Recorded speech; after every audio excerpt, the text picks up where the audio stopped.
জাতীয় মসজিদের খতিব যাদেরকে খুশি করার জন্য বলেছে তারা কিন্তু খুশি হয়ে জামাত ইসলামীকে যে উনি কালকে আক্রমণ করে কথা বললেন, অথচ জামাত ইসলামীর সমর্থনে উনি ক্ষতি বলেন, অথচ জামাত ইসলামীর সমর্থনে উনি ক্ষতি বলেন।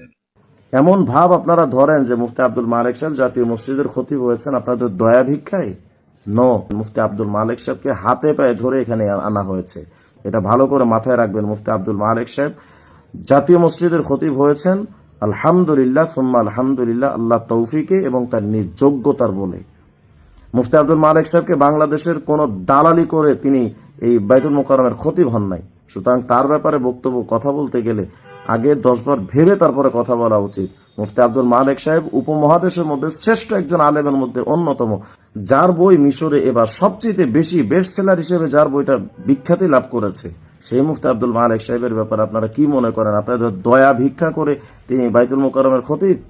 তিনি এখানে কারোর তেল মর্দন করে এই বাইতুল মোকাররমের খতিব হননি, এটা মাথায় রাখবেন। মুফতি আব্দুল মালেক সাহেবকে হাতে পায়ে ধরে এখানে আনা হয়েছে।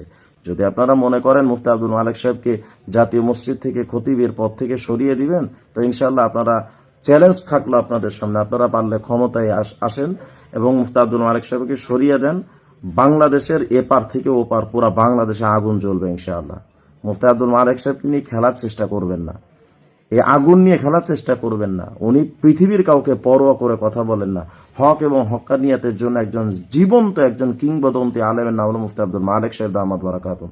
সুতরাং তাকে নিয়ে নগ্ন খেলার চিন্তা চেতনা লালন করলে এটা আপনাদের জন্য হিতে বিপরীত হবে। এটা মাথায় রেখে তারপরে কাজ করবেন ইনশাআল্লাহ।